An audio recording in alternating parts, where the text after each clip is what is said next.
นายด้วยแสงธรรมเจริญสุขท่านผู้ฟังทุกท่านวันนี้ก็ปะกับอาตมาภาพพระครูโคสิทธิ์ปริยัตยาภรณ์เจ้าคณะตำบลสุเทพเขตหนึ่งเจ้าวาดวัดป่าแดงมหาวิหารเป็นผู้ดำเนินรายการนี้นำเสนอแก่ท่านผู้ฟังทุกวันเสาร์และวันอาทิตย์นำเสนอตั้งแต่เวลานี้เป็นต้นไปจะได้น้อมนำเอาสิ่งที่เป็นสาระคือคำสอนในทางพระศาสนามานำเสนอเพื่อท่านทั้งหลายให้ได้ร่วมกันพินิจพิจารณาและนำไปใช้ในชีวิตประจำวันนอกจากนั้นเราก็มีข่าวสารของทางคณะสงฆ์และข่าวของทางราชการที่คิดว่าจะเป็นประโยชน์แก่ท่านผู้ฟังรายการลุ่มโพในช่วงนี้ก็ขาดหายไปติดพ่องวันเสาร์พ่องบางวันก็ไม่ได้มาก็เป็นที่อันทราบกันว่าบางครั้งก็มีปัญหาอุปสรรคเรื่องส่วนตัวบ้างก็คือเรื่องของสุขภาพก็ต้องขออภัยกับท่านผู้ฟังมีโยมหลายท่านอ่านว่ารายการ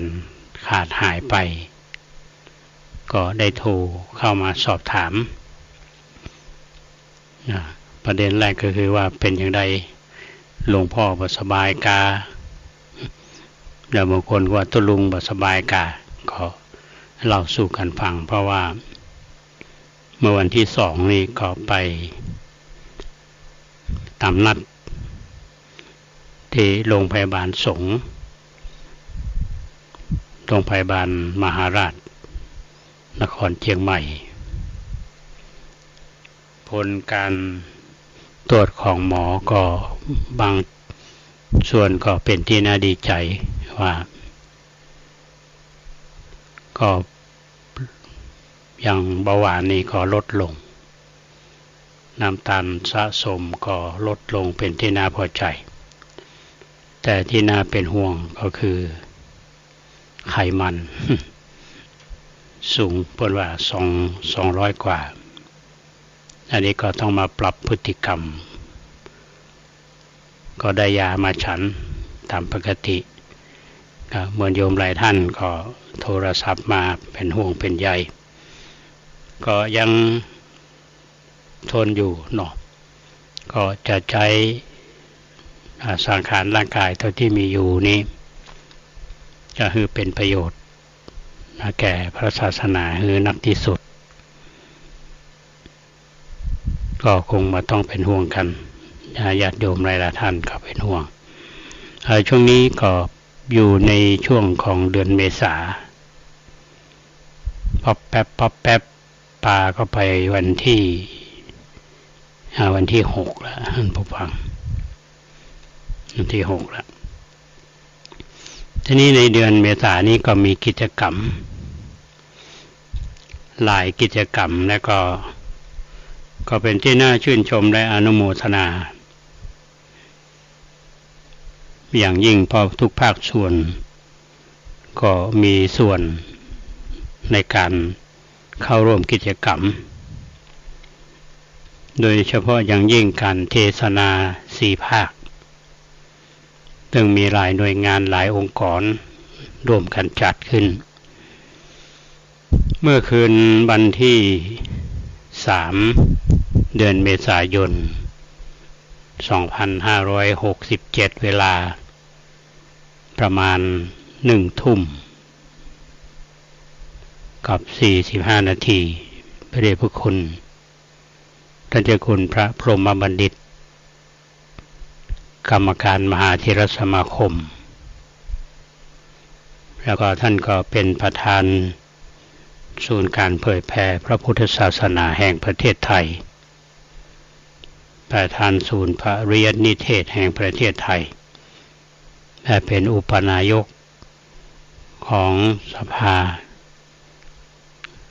ของนายกสภามหาวิทยาลัยมหาจุฬาลงกรณราชวิทยาลัยก็เป็นที่ทราบกันดีว่าท่านเป็นราชบัณฑิตมีความรู้แตกฉานก็เรียกว่าในแวดวงของนักวิชาการทางพระพุทธศาสนาพระคุณท่านเป็นผู้ที่มีความสามารถอาตมาภาพได้มีโอกาสได้เรียนกับท่านตอนที่ท่านกลับมาจากอินเดียใหม่ๆตอนนั้นก็เป็นน่าจะเป็นพระมหาประยูรอยู่ธรรมจิตโตแล้วต่อมาก็เป็นพระราชวรมุนีนะครับก็เป็นพระหนุ่มแล้วท่านก็เป็นผู้บริหารมาตลอดช่วงนี้ท่านก็หมดภาระแต่ก็ยังมีบทบาทสำคัญในพระศาสนาเราโดยเฉพาะอย่างยิ่งกิจกรรมที่ผ่านมานี้ที่เราจะได้ยินกันที่เป็นหลักเนี่ยทางคณะสงฆ์ซึ่งทางพระเดชพระคุณทายคุณพระภาวนาธรรมาภิรัตน์เจ้าคณะอำเภอเมืองเชียงใหม่เจ้าวาดวัดลำเปิงตะโพธารามก็ได้จัดกิจกรรมแสดงพระธรรมเทศนาขึ้นเมื่อคืนวันที่3ดังที่กล่าวแล้วก็มีพระภิกษุสงฆ์ซึ่งเป็นพระสังฆาธิการพระภิกษุสงฆ์สามเณรตลอดถึงญาติโยมในเขตของอำเภอเมืองเชียงใหม่เฮาในตำบลสุเทพเขต1สุเทพเขต2ตำบลแม่เหียแล้วก็ญาติโยมที่เป็นโยคีที่มาปฏิบัติธรรมที่วัดลำเปิงเป็นเข้าร่วมกิจกรรมกันอย่างน่าชื่นใจเพราะนั้นพระเดชพระคุณท่านเจ้าคุณพระพรหมเสนาบดีท่านเจ้าคณะภาค7กรรมการมหาเถรสมาคม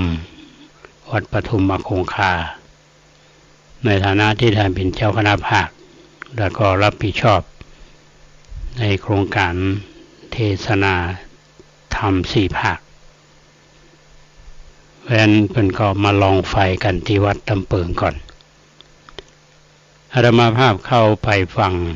พร้อมๆกับบรรดาพระภิกษุสงฆ์ซึ่งก็เป็นครั้งแรกที่มีโอกาสได้ฟังพระเดชพระคุณทศคุณพระพรหมบัณฑิตได้เทศนาธรรมท่านใช้เวลาประเมินพอสมควรแต่มีสาระควรแก่การจดจำเป็นอย่างยิ่งโดยพระเดชพระคุณท่านได้กล่าวถึงโครงการแสดงธรรมเทศนา4 ภาคนี้เป็นปณิธานที่องค์พระบาทสมเด็จพระเจ้าอยู่หัวรัชกาลที่10นี้ได้โปรดเกล้าให้จัดขึ้นเป็นการสนองพระเดชพระคุณโดยเฉพาะโครงการเรียกว่าโครงการเราเรือนหลวงอันนี้ก็เป็นโครงการหนึ่งที่ในหลวงรัชกาลที่10นั้นได้มีการสืบสานและต่อยอดเพราะที่มาในโครงการ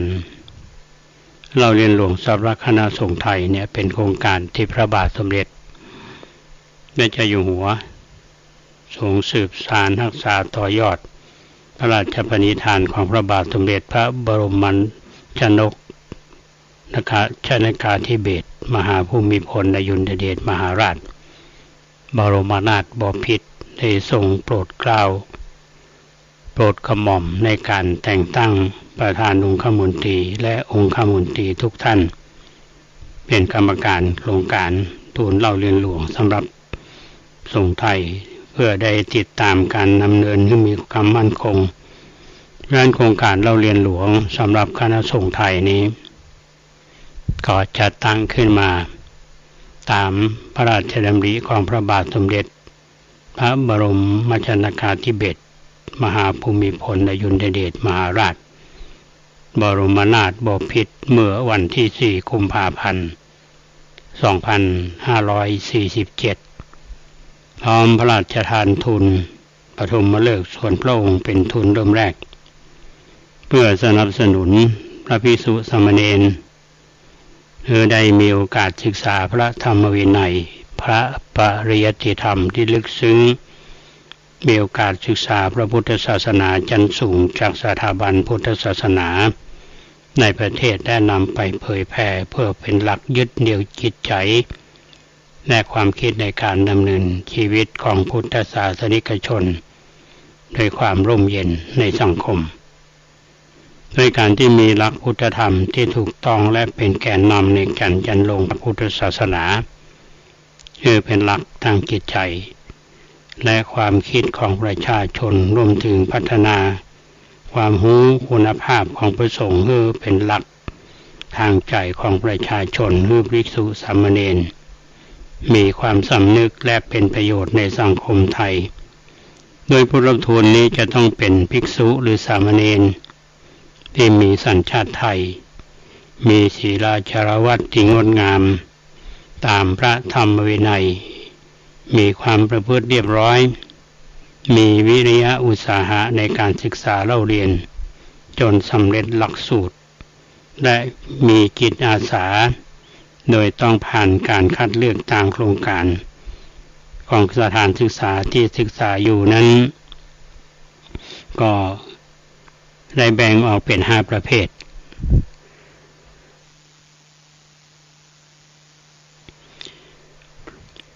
หนึ่งก็คือทุนศึกษาบาลีชั้นสูงแบบต่อเนื่อง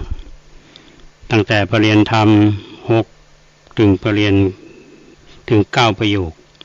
2คือทุนระดับอุดมศึกษาแบบต่อเนื่องด้านพุทธศาสตร์ระดับปริญญาตรีปริญญาเอก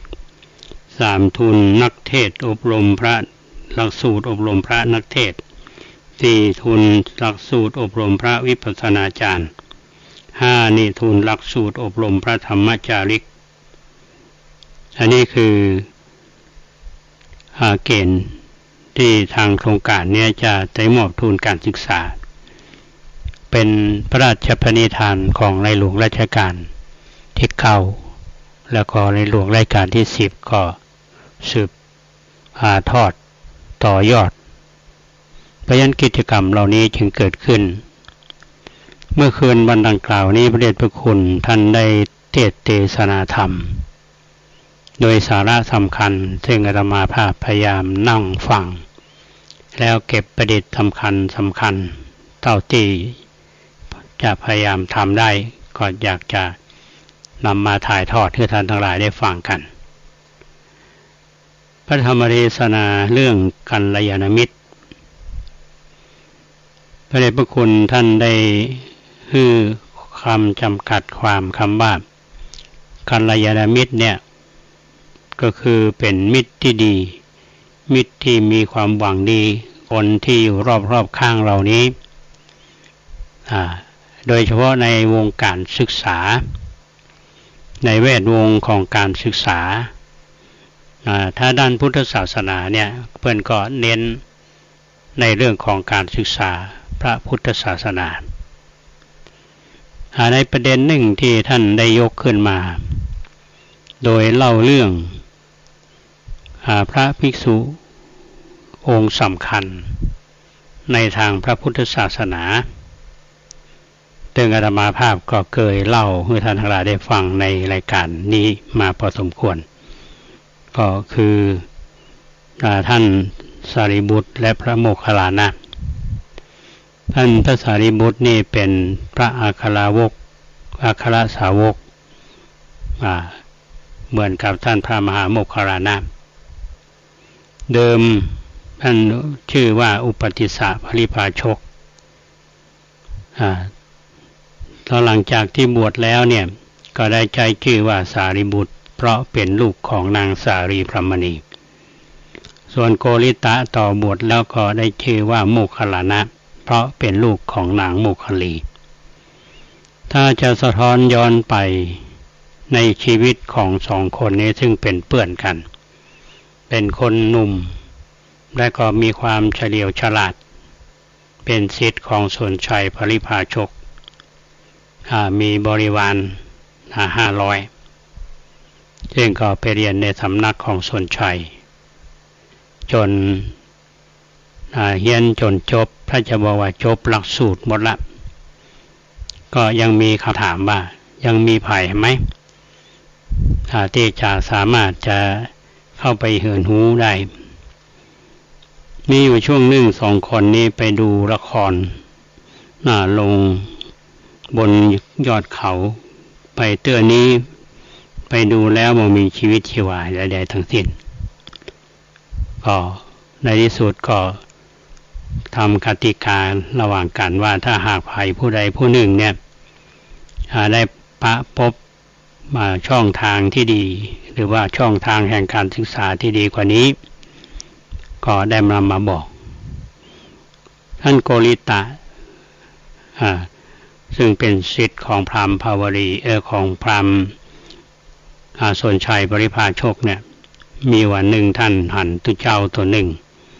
ได้ออกบิณฑบาตในเมืองหันการเดินด้วยอาการสำรวมแล้วก็ดูลักษณะแล้วมีภูมิรู้ภูมิธรรมเชื่อว่าพระองค์นี้จะเป็นผู้ที่มีความรู้ความสามารถท่านกำลังบิณฑบาตท่านอุปติสสะซึ่งเป็นนักบวชนอกศาสนาเนี่ยก็เดินตามท่านไปพอไปถึงนาทีหนึ่งท่านก็นั่งพักหลังจากที่ฉันอาหารเรียบร้อยท่านก็หาโอกาสเข้าไปสนทนาแล้วก็ได้เรียนถามพระรูปนี้ก็คือพระอัสสชิซึ่งเป็นหนึ่งในจำนวนของปัญจวัคคีย์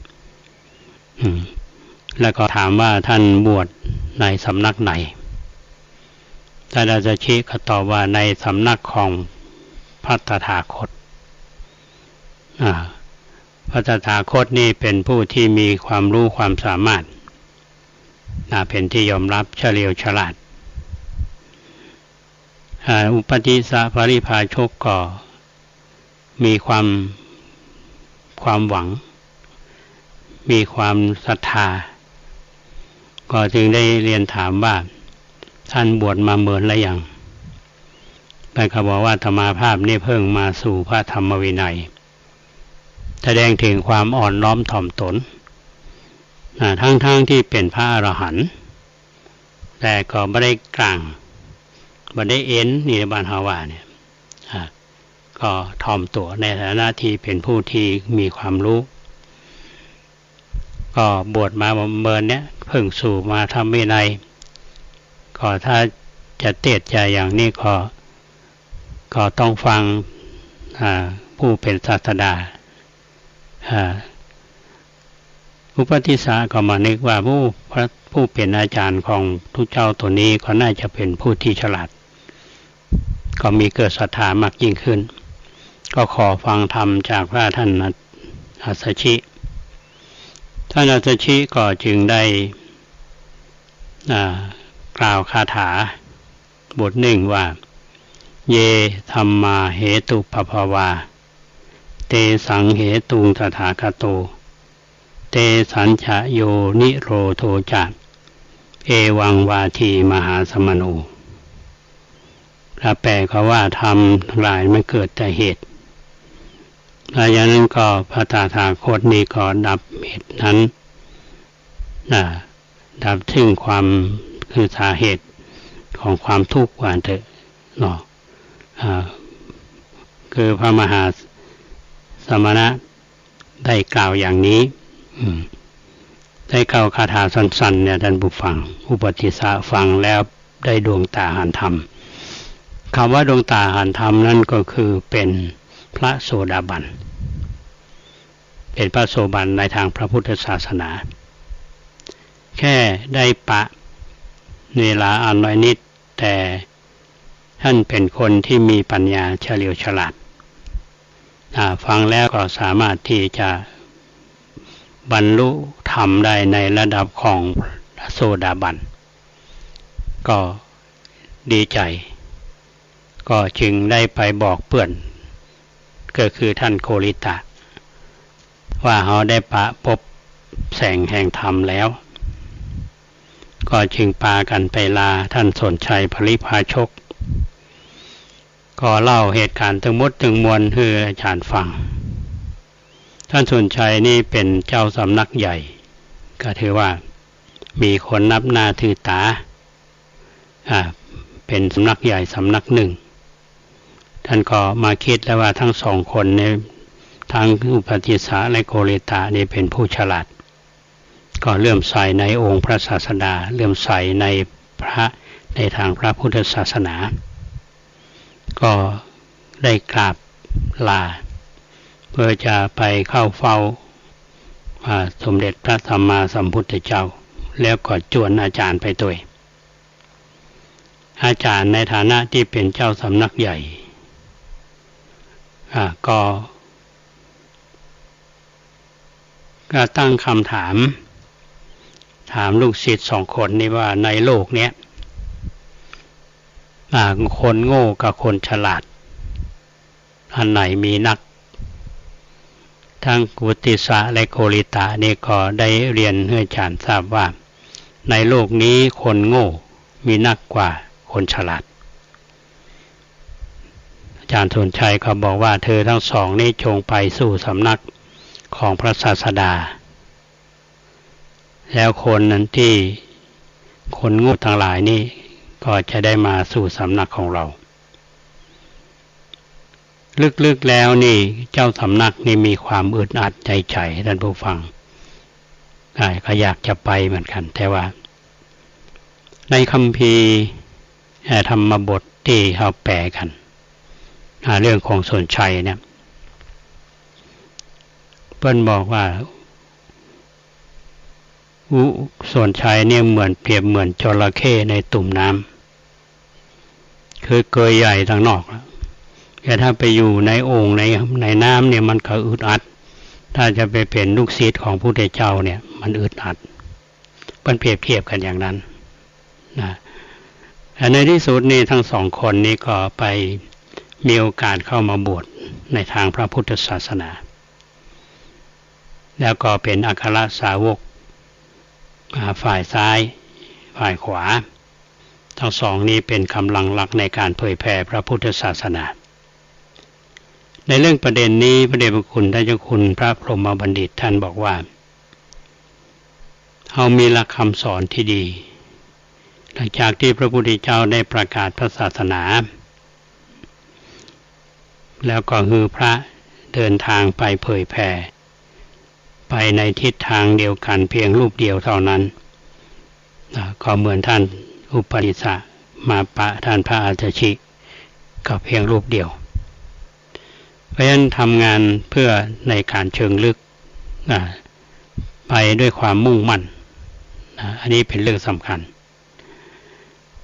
สรุปแล้วทั้งหมดทั้งมวลเนี่ยที่มีความก้าวหน้าและได้มีเห็นธรรมอย่างพระพุทธเจ้านี่ก็เป็นกัลยาณมิตรของบรรดาพระสงฆ์เพราะว่าตั้งแต่มาแสดงธรรมให้กับปัญจวัคคีย์มีกัลยาณมิตรเช่นพระพุทธเจ้าถ้าก็ไว้ฟังธรรมมาจากกัปปวัฏฏนสูตรก็ได้ดวงตาเห็นธรรมก็คือท่านโกณัญญะต่อมาปัญจวัคคีย์ก็ได้ฟังธรรมอนัตตลักขณสูตรได้เป็นพระอรหันต์เพราะอยู่ใกล้ชิดอยู่กับคนที่มีความเป็นเพื่อนมีมิตรจิตมิตรใจที่ดีอย่างเช่นพระพุทธเจ้าท่านอุปสะกับท่านโกริตะก็เช่นเดียวกันก็มีกัลยาณมิตรเช่นของท่านพระอาจฉิ ก็จึงได้พบทางแห่งแสงสว่างได้เป็นกำลังของพระศาสนาเพราะฉะนั้นในคืนนั้นนี่อาตมาจำประเด็นนี้ได้ก็เป็นที่ประทับใจก็แสดงว่าเฮาท่านทั้งหลายที่อยู่รอบๆตัวเฮาเนี่ยนะไม่ว่าจะเป็นครูบาอาจารย์เฮาที่เป็นพระเจ้าพระสงฆ์ก็ดีครูบาอาจารย์ที่เฮาเป็นฆราวาสญาติโยมก็ดีหรือแม้บางครั้งเนี่ยคนเราเนี่ยท่านผู้ฟังถ้าเทียบเรื่องของคุณวุฒิอวัยวุฒิเนาะอาจจะแตกต่างกันบางทีคนที่มีวัยวุฒิหนักกว่าอาจจะมีคุณวุฒิดีกว่าเพราะฉะนั้นคนก็ต้องอาศัยกันนะอย่างเราจะหันในการศึกษาประวัติศาสตร์พระพุทธศาสนาเนี่ยอาตมานึกได้ว่าเราไปศึกษากันเรื่องของพระเจ้าอโศกพระเจ้าอโศกเนี่ยเป็นจักรพรรดิที่มีความยิ่งใหญ่ขนาดไหนหาค่าพยุรญาติทำศึกสงครามมามากมายแต่ได้มีโอกาสมาปะสามเณรตนน้อยๆรูปหนึ่งที่ผ่านพระราชวังก็มีความเลื่อมใสในจริยวัตรของสามเณรนิโครธพระเจ้าอโศกเนี่ยก็จึงได้ฟังธรรมจากสามเณรนิโครธแล้วก็มีความเลื่อมใสในทางพระพุทธศาสนาได้เข้ามาเป็นกำลังในการเผยแผ่พุทธศาสนาก็แสดงว่าสามเณรนิโครธนี่ก็เป็นกัลยาณมิตรของพระเจ้าอโศกเมื่อเหตุการณ์เกิดในลักษณะนี้ก็นำการเผยแผ่ธรรมให้เจริญยิ่งขึ้นอันนี้ถ้าเราศึกษาดูเรื่องของกัลยาณมิตรท่านผู้ฟังเราท่านทั้งหลายนี่เป็นมิตรกันจะมีจิตใจที่มีความรักความสงสารมีจิตปรารถนาดีต่อกันเพราะว่าเราจะอยู่ที่ไหนมันก็จะได้มีแต่ความสุขเนาะช่วงนี้ก็พักสักกรรมเดี๋ยวเราก็มาอู้กันต่อในบรรยากาศของการแสดงพระธรรมเทศนา4 ภาคที่หอประชุมมีความเคารพพระอริยสงฆ์น้อมนำมั่นคงเลิศล้ำพระพระนิพพานเป็นอารมณ์สิ่งที่ทำนั้นไม่หวังผลคืนกลับชื่อเสียงไม่รับไม่หวังทรัพย์เชยชมไม่ลัดทางเลี้ยวทำดีอย่างที่เหมาะสมรู้สึกอารมณ์เพียงเพื่อพระนิพพานลักษณะของพระโสดาบันรู้ไว้แบ่งปันประดับความรู้ทุกขันบุญบารมีชาติใหม่พระโสดาบันคอยคำขีดคันไม่มีตกต่ำลงมาเกิดเป็นมนุษย์ก็ได้บุญมาเกิดเป็นพรหมประเสริฐและเป็นเทวดาอย่างละ7 ธาตุครบถ้วนแล้วตามนั้นนาแล้วก็ต่อมาถึงอรหัตผล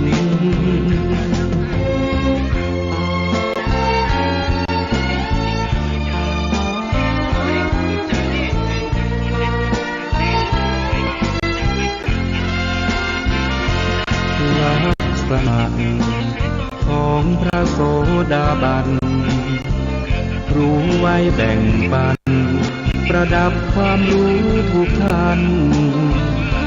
บุญบารมีชาติใหม่พระโสดาบันคอยคำกีดคันไม่มีตกต่ำลงมาเกิดเป็นมนุษย์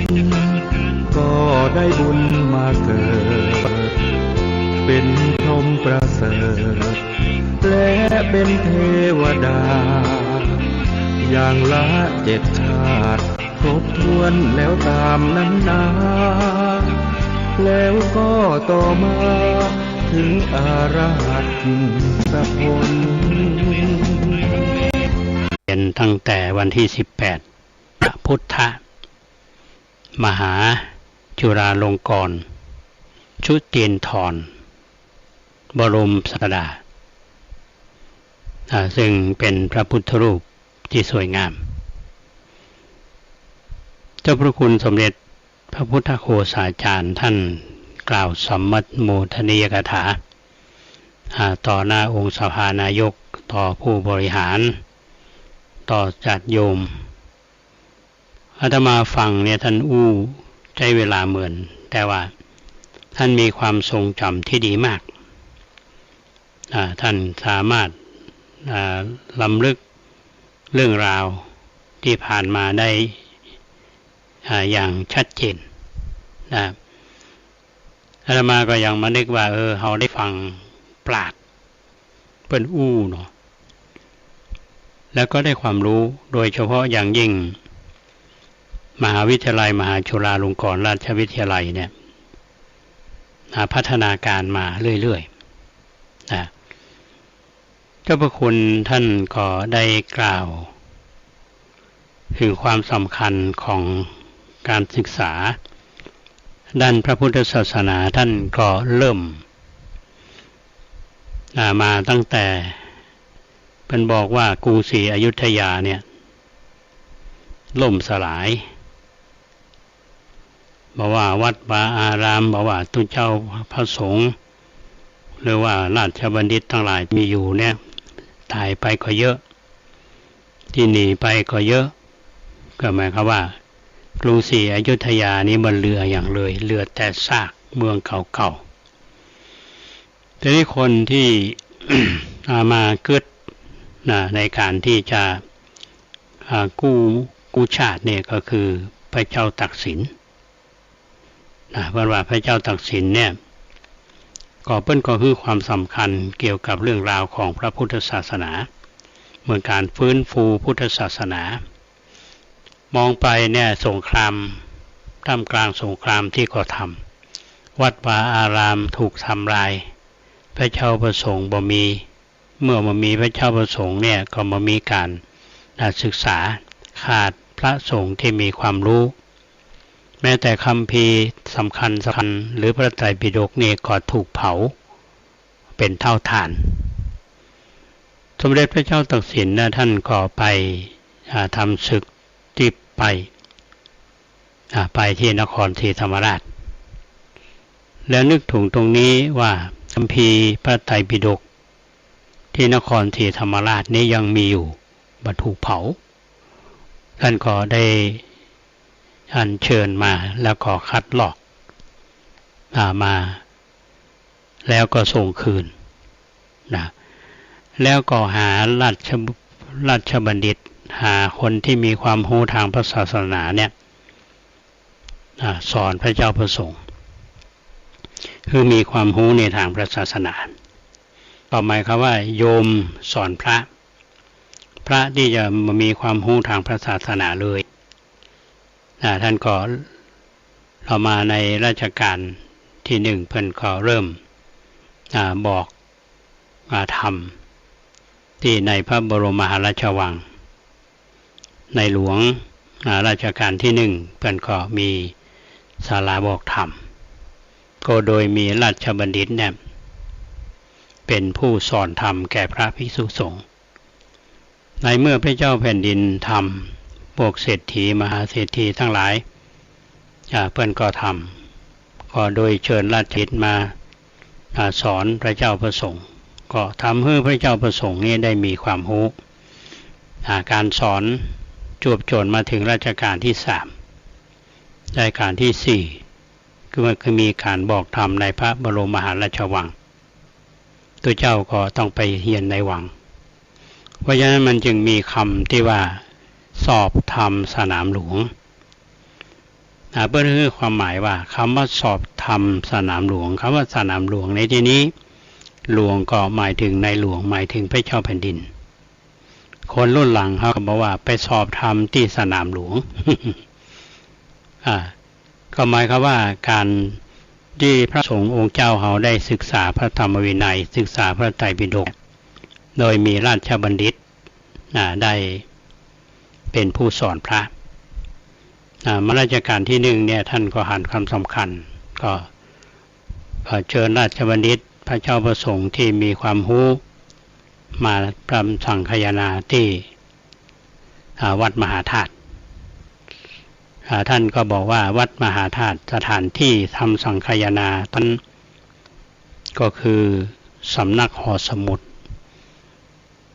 คนที่เคยเรียนจุฬาอย่างอาตมาเนี่ยจะพออย่างนี้เอาหูละว่าสถานที่เคยเป็นห้องสมุดที่เอาเรียนในสมัยที่อยู่มหาจุฬาวัดมหาธาตุก็เป็นที่ทำสังคายนาในสมัยของพระรัชกาลที่8รัชกาลที่1ต่อมารัชกาลต่างๆเนี่ยเพิ่นก็หันว่าการศึกษาเนี่ยที่เอามาสอนในพระบรมมหาราชวังก็ควรจะออกไปนอกวังก็จึงตั้งมหาธาตุวิทยาลัยก็คืออยู่ที่วัดมหาธาตุแล้วก็บอกว่าเป็นเตื้อแรกที่มีคำว่ามหาธาตุวิทยาลัยที่ใช้เป็นครั้งแรกในประเทศไทยแล้วต่อมาก็ยังไม่ได้เข้าที่เข้าต่างต้องอาศัยเวลาแล้วท่านก็จึงได้ประกาศตั้งมหาจุฬาลงกรณราชวิทยาลัยเมื่อวันที่13กันยายนมาจากอาจจะผิดต้องขออภัยอาจจะเป็นกรกฎาคมก็ได้ตอนที่อาตมาอย่างปี 2439 ก็ถือว่าเป็นวันสถาปนาในการตั้งมหาจุฬาแล้วต่อมาก็มีการพัฒนาขึ้นมาเรื่อยๆโดยที่ทางคณะสงฆ์เนี่ยรับการศึกษาเป็นของมหาเถรสมาคมแล้วมหาจุฬาเขาก็ได้รับการสนับสนุนมาตามลำดับผ่านพายุในบางครั้งผู้บริหารถูกพิษภัยทางการเมืองมาก็ลุ่มๆดอนๆมาตลอดต่อมาก็มีการเรียนการสอนแล้วก็มีการออกพรบรับรองสถานภาพรับรองวิทยาฐานะก่อนรับรองสถานภาพปัจจุบันนี้มจร.เขาได้ออกจากวัดมหาธาตุมาอยู่ที่มจร.วังน้อยอยุธยาที่ส่วนวัดมหาธาตุนั่นก็ยังอยู่บางส่วนท่านก็เล่าในรายละเอียดอาตมาสามารถที่จะเก็บได้ตอนที่ฟังมาเพราะฉะนั้นท่านคือความสำคัญเรื่องของการศึกษาท่านก็เล่าถึงยุคแรกเนี่ยที่ท่านอาจารย์จำนงเป็นนิสิตมาเป็นอาจารย์มาเป็นผู้บริหารแล้วท่านก็เข้ามาทำงานในพ.ศ. 2493ท่านว่าอย่างนั้นหลวงพ่อประยุทธ์โตเนี่ยมหาจุฬาก็จะมีความเจริญขึ้นมาเรื่อยๆจนมีถึงฐานะกันอยู่ปัจจุบันเนี่ยที่อาตมานี่ก็คือหมายความว่าหน้ามหาวิทยาลัยเนี่ยจะมีพระพุทธรูปองค์นี้ก็คือพระพุทธมหาจุฬาลงกรณ์จุตินทรบวรศาสดาประดิษฐานอยู่ทีนี้ที่ประทับใจก็คือว่าเจ้าพระคุณสมเด็จเนี่ยท่านได้อธิบาย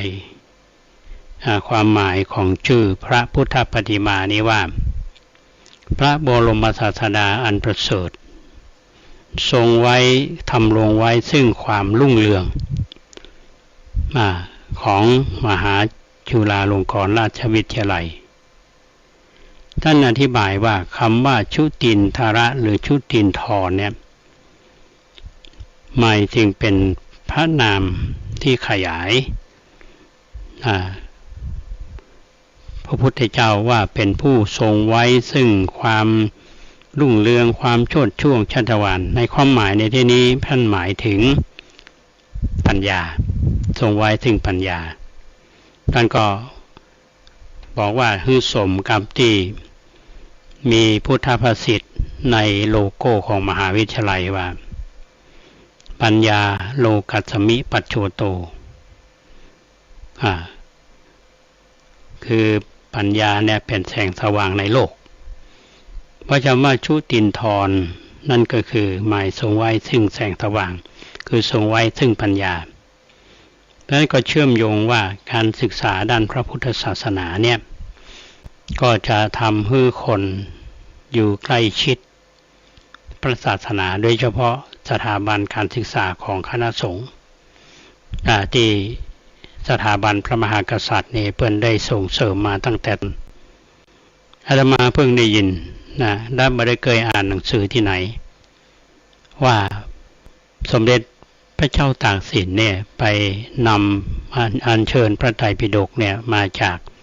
นครศรีธรรมราชแล้วก็เฮราชบัณฑิตมาคัดลอกพระไตรปิฎกเอาไว้ในวังบ้านเถอะเนาะแล้วก็เปิดโอกาสให้ได้พระได้ศึกษาเล่าเรียนโดยเฉพาะเป็นแกนหลักในการศึกษาพระธรรมวินัย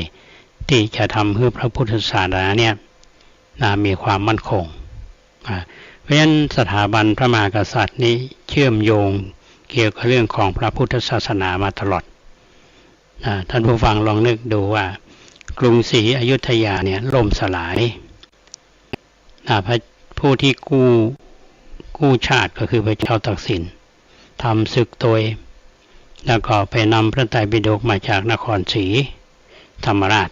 คัดลอกแล้วก็ส่งต้นฉบับเพื่อเพิ่นไปแล้วก็มาศึกษากันเพราะฉะนั้นในส่วนของกรุงธนบุรีหรือก็กรุงเทพเนี่ยมีการสร้างวัดในการส่งเสริมวัดวารามต่างๆส่งเสริมการศึกษานี่เราไปศึกษาดูการศึกษาด้านพระพุทธศาสนาอันนี้ก็เชื่อมโยงถึงปัจจุบันท่านผู้ฟังว่าสถาบันพระมหากษัตริย์นี่ก็ส่งเสริมในเรื่องของการศึกษาโดยเฉพาะมหาจุฬาและมหามกุฏเนี่ยก็ถือว่าเป็นพระมหากรุณาธิคุณของรัชกาลที่5คือพระบาทสมเด็จพระจุลจอมเกล้าเจ้าอยู่หัวได้สร้างขึ้นมาแล้วมหาวิทยาลัยจุฬาเฮาก็ถือว่าเป็นมหาวิทยาลัยของสงฆ์เพราะฉะนั้นการเผยแผ่พุทธศาสนาเนี่ยหลักสำคัญที่ทางมหาวิทยาลัยจะต้องถือเป็นหลักมุ่งมั่นในการศึกษาต่อไปอันนี้ก็จึงนำมาเล่าสู่ท่านทั้งหลายฟัง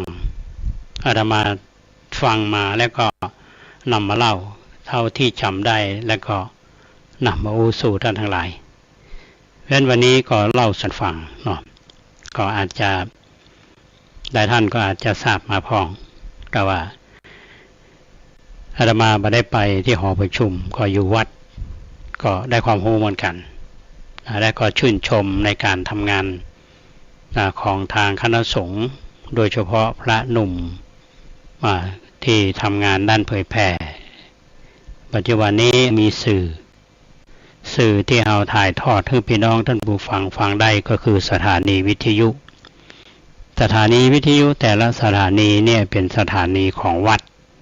นั้นๆอย่างสถานีวิทยุ92.25 เฮาเนี่ยก็เป็นของวัดประแดงสถานี 104.50 ของวัดฝ่ายหินนี่ก็เป็นของวัดฝ่ายหินแล้วก็มาจากญาติโยมที่เพิ่นเสียสละทรัพย์อย่าง 104.5 นี่การตั้งสถานีก็คือผู้พันธนัทเดชะซึ่งท่านก็ละสังขารไปเมื่อกี่วันเนี่ยแล้วก็มีสถานีวิทยุคลื่นนี้แล้วก็ทุกเจ้าตีออกรายการอย่างคลื่นสีขาวก็ดีหรือคลื่นอื่นๆก็ดีที่ท่านเทศนาธรรมได้ญาติโยมกันเนี่ยก็ส่วนใหญ่ก็ 104.50 เป็นแม่ข่ายในการถ่ายทอดเพราะฉะนั้นบอกว่างานคณะสงฆ์บอกว่างานของวัดต่างๆเนี่ยสถานีวิทยุของวัดฝ่ายหินนี่จะเป็นผู้อยู่เบื้องหลังบางคนก็อาจจะประสาทเพราะฉะนั้นสื่อมีอยู่ในมือ สื่อที่ได้ทุกวันนี้ก็คือมาจากพี่น้องประชาชนได้สนับสนุนทั้งทางตรงและทางอ้อมทางอ้อมนี่ก็คือวัดมีเงินจากกฐินมีเงินจากรายได้ก็นำมาเป็นค่าใช้จ่ายในการซื้ออุปกรณ์ในการซื้อเป็นค่าน้ำค่าไฟค่าใช้จ่ายโดยทางตรงก็อาจจะมีญาติโยมพ่องมาหอมค่าไฟฟ้าพ่องก็บ่ได้มีนักต่อใดอันนี้คือสิ่งที่เป็นอยู่ปัจจุบันเนี่ยเพราะฉะนั้นจะมาถึงว่าเจ้าเฮาฝ่ายเดียวและญาติโยมก็มีส่วนสำคัญก็ดังที่พระพุทธองค์ได้ตรัสเอาไว้บริษัท4เนี่ยสำคัญที่พุทธศาสนาเฮาจะเจริญจะเสื่อมก็คือมีภิกษุภิกษุณีอุบาสกอุบาสิกาก็ทั้งชาวบ้านชาววัดที่ช่วยกันมาอย่างตุเจ้าเฮาทำมาได้ญาติโยมทำได้บางอย่างญาติโยมทำมาได้ตุเจ้าทำได้ก็ช่วยกันเหมือนกับที่อาตมาเคยอู้เสมอว่าเราต้องอาศัยซึ่งกันและกันกล้วยคำงามคำกล้วย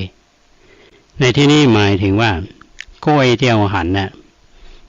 บ้านเฮาฮ้องว่ามันหน่วยมันนักแล้วมันกูดมันเอียงเปิ้นขอเอาไม้ค้ำเนี่ยไม้งามเนี่ยไปค้ำต่างคนต่างอาศัยกันไม้ค้ำก็อาศัยกล้วยก็อาศัยไม้ค้ำเหมือนกันวัดเฮาก็ต้องอาศัยชุมชนวัดเฮาก็ต้องอาศัยญาติโยมเพราะฉะนั้นญาติโยมที่มีความปรารถนาดีแล้วก็ฮักพระศาสนาเฮาส่งเสริมวัดวาอารามต่างๆด้านการศึกษาก็ดีด้านการเผยแพร่ก็ดีมันเป็นหน้าที่นี่ถ้าเฮาบ่ช่วยกันตัวเจ้าบ่มีคนช่วยก็จะมองแหละญาติโยมก็เป็นพลังเสริม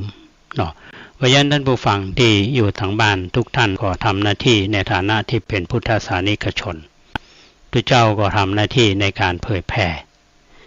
เป็นผู้นำหน้าเนาะ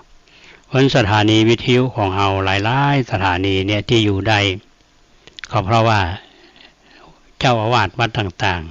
ๆมีใจกว้างมีนโยบายมองการไกล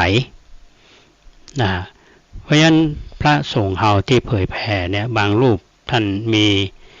เวลาที่จะเผยแผ่ธรรมแต่ท่านบ่มีสถานีวิทยุบางวัดมีสถานีวิทยุแต่บ่มีบุคลากรที่จะไปเผยแผ่เพราะฉะนั้นก็ใจสถานีเป็นสื่อในการเผยแผ่ธรรมขององค์สมเด็จพระสัมมาสัมพุทธเจ้า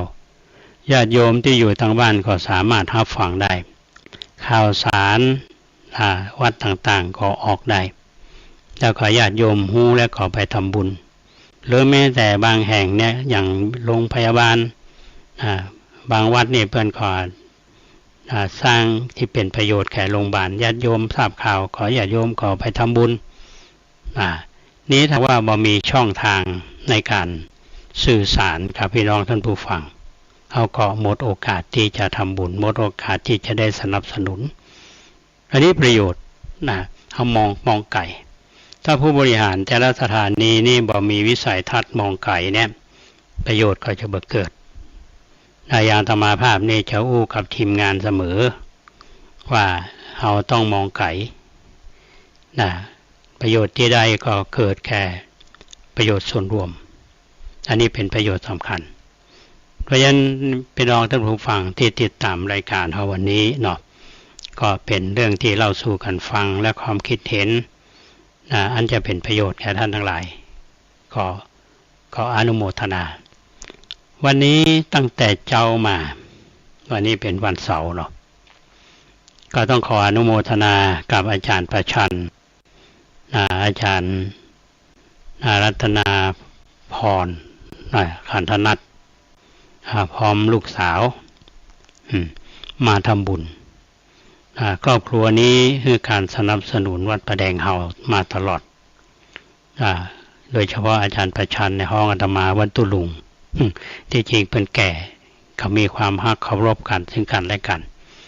มีความจริงใจนี่ต้องขออนุโมทนามาวันนี้มาได้อู้กันเมื่อเท่าใดเพราะว่าอาตมาต้องไปทำกิจกรรมไปร่วมในการทำบุญประเพณีส่งน้ำพระธาตุที่วัดต้นปิ่นตำบลแม่เฮียอำเภอเมืองจังหวัดเชียงใหม่ท่านเจ้าวาดท่านพระครูพัทรลาภาพระเจ้าคณะตำบลแม่เฮียท่านเป็นพระหนุ่มวันนี้ไปแล้วก็หันชื่นใจเหมือนกับครูปีญาติโยมมาคณะเนาะแล้วก็พระเถระก็มีเมตตาธรรมเท่าที่หันก็มีพระเดชพระคุณท่านเจ้าคุณพระภาวนาธรรมาภิรัตน์พระเดชพระคุณท่านเจ้าคุณพระวิมลมุนีได้ขอทำหลายรูปและพระสงฆ์ที่ได้เจริญพุทธมนต์วันนี้ท่านพระครูอดุลศิลกิติวัดธาตุคำเป็นประธานในการเจริญพุทธมนต์สืบชะตาหลวงหมายความว่าวันนี้สืบชะตาหลวงเคาะขอดมาทุกอย่างในการสวดวันนี้เป็นสิริมงคลแก่ญาติโยมที่เดินทางไปร่วมพิธีในวันนี้ก็เป็นที่น่าอุ่นผมอุกผมใจพระสงฆ์องค์เจ้าเขาก็ได้มีเมตตาธรรมเป็นกัลยาณมิตรซึ่งกันและกันหมายความว่าเขามีความสุขอาหารพี่น้องทำบุญกันทั่วชุ่มเนื้อเย็นใจมีแต่ความม่วนอกม่วนใจแล้วญาติโยมก็ร่วมกันเป็นเจ้าภาพพัฒหารวันนี้อาตมาภาพฉันเพนเนี่ยกับครูบากูเตาท่านพระครูอดุลแล้วก็ท่านพระครูสุตตะสุนทรเนี่ยเนาะอาจารย์อินแก้ววัดสันปะคอยก็ได้อุจากันโดยเฉพาะครูบากูเตานี่อาตมาภาพนับถือท่านแล้วก็เพิ่นให้ความสำคัญกับอาตมาเพิ่นจะถามว่าพระครูสบายนี่คะตอนนั้นเป็นนึกถึงอาตมาเมื่อปี 2549อาตมาอยู่โรงพยาบาลตอนนั้นก็เป็นผอ.วิไลสงฆ์อยู่มั่งก็นอนโรงพยาบาลเพิ่นก็เป็นลูกศิษย์เขาไปเล่าเพิ่นฟังว่าพระครูนี่ใส่สายยางละเขาก็ว่าถ้าจะบอกฮอดละเขาลือกันแล้วครูบาปามาได้เพิ่นก็ถามละเพิ่นก็ดีใจว่าอาตมายังมีชีวิตอยู่ยังอยู่ได้ไปได้อยู่เนี่ยอันนี้ก็ต้องขอบคุณในเมตตาธรรมของท่านครูบาวัดกุเตาก็เสร็จจากวัดต้นปิ่นแล้วเขาก็มาทำหน้าที่เป็นพระอุปชัยยะที่วัดอุโมงค์สวนพุทธธรรมวัดนี้ท่านพระครูสุขันธศิลป์อดีตเจ้าวาดอดีตเจ้าคณะตำบลสุเทพปัจจุบันนี้ท่านพระครูสมุบุญเลิศชยวังโสเป็นเจ้าวาดโดยก่อนนิมนต์อาตมาไปเป็นพระวิชาตลอดวันนี้มีผู้ที่เข้ามาบรรพชาจำนวน11รูปด้วยกันแล้วก็ญาติโยมก็คิดดูพระ11รูปผู้ติดตามเนี่ยอย่างน้อยก็10คนอาจจะมากกว่านั้นเนาะเพราะฉะนั้นรอบโบสถ์ที่มีแต่ญาติโยมที่เป็นญาติเป็นพ่อเป็นแม่เป็นกัลยาณมิตรมาร่วมบุญกันเพราะฉะนั้นเราได้ทำหน้าที่ในการน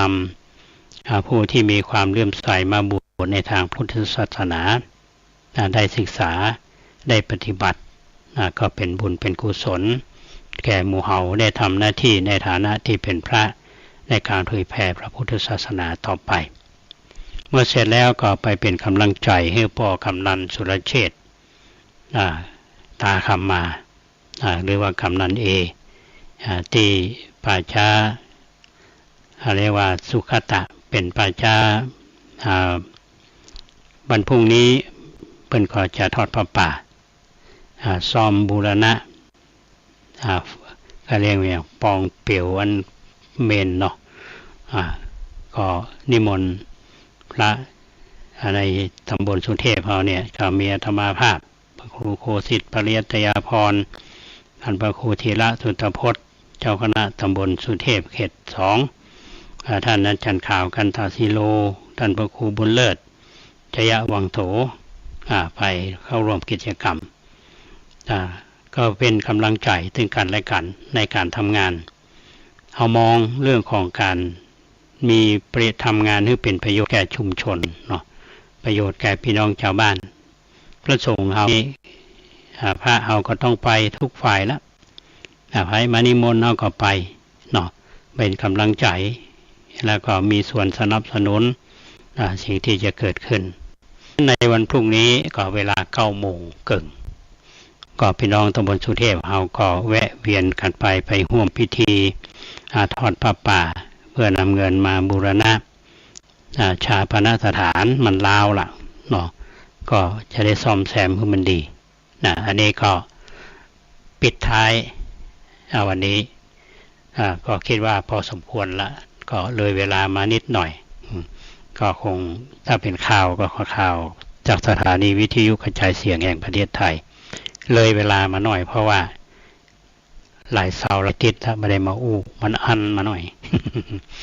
ก็ต้องขออนุโมทนากับญาติโยมท่านสาธุชนที่ติดตามรับฟังรายการขอบคุณท่านพระครูสมุวิทย์สุวัฒน์บรกิจโจท่านผู้อำนวยการสถานีวิทยุ 104.50 เมกะเฮิรตซ์ที่ลิงสัญญาณคุณเกษตรเพชรสำลิดบก.ก้าวหน้านิวทำหน้าที่เป็นช่างเทคนิคดูแลอำนวยความสะดวกทุกอย่างและพี่น้องท่านผู้ฟังที่ติดตามรับฟังรายการมีพระเจ้าประสงค์ก็ได้ติดตามเหมือนกันญาติโยมก็ติดตามไปที่วัดต้นปิ่นเนี่ยพระท่านอาจารย์วัดศาลาเพิ่น อาตมาก็ลืมจำเพิ่นมาได้ถามว่าท่านอาจารย์อยู่วัดไหนบอกอยู่วัดศาลาเนี่ยก็ฟังรายการท่านอยู่นะก็ต้องขอบคุณเนาะขออภัยตนมันตาคนเฒ่าเหมือนกัน ขอบคุณพระเจ้าประสงค์ที่ติดตามรับฟังรายการญาติโยมทุกท่านเอาไว้ปากันใหม่เนาะวันพุธว่าวันนี้ก็ต้องล่ำลากันไปก่อนขอความสุขสวัสดีจงบังเกิดมีแก่ท่านผู้ฟังทุกท่านขอเจริญพร